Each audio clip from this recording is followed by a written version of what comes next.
ఏమిటంటే మా తండ్రి గారు చనిపోవడానికి ఒక కారణం ఏంటంటే, ఎవరో ఇటువంటి వారు ప్రవక్త అనేటువంటి వ్యక్తి ప్రార్థన చేసి ఏమి చెప్పాడంటే, నువ్వు నిజంగా నమ్మినట్టయితే మందులు మానేవన్నాడు. అది మాకు తెలియదు కూడా అప్పుడు, నాకు తర్వాత తెలిసిందా. అయితే ఆయన చెప్పాడు కాబట్టి ఈయన మందులు మానేశాడు. మందులు మానేసిన దానివలన ఏదైతే ఇట్ వాస్ అండర్ కంట్రోల్, ఏదైతే అంతవరకు హద్దులో ఉందో అదేమైంది, హద్దు మీరిపోయింది.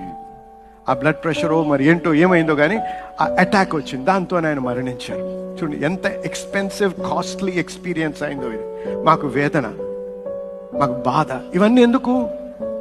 నమ్మకము, విశ్వాసం అనేటువంటి దాన్ని అందుకే తెలుసుకోవాలి. Difference between faith and presumption. విశ్వాసానికి ఊహాగానానికి అపోహకు. ఫెయిత్ అండ్ ప్రిజంప్షన్ అంటే నేను నా మనసులో సంజాయించి చెప్పుకొని ఇది చేస్తే జరుగుతుంది అని ఆ మైండ్ తో పనిచేసి నమ్ముతున్నా కాబట్టి నేను ఇచ్చేయను. లేదు, ఆ నిశ్చయత.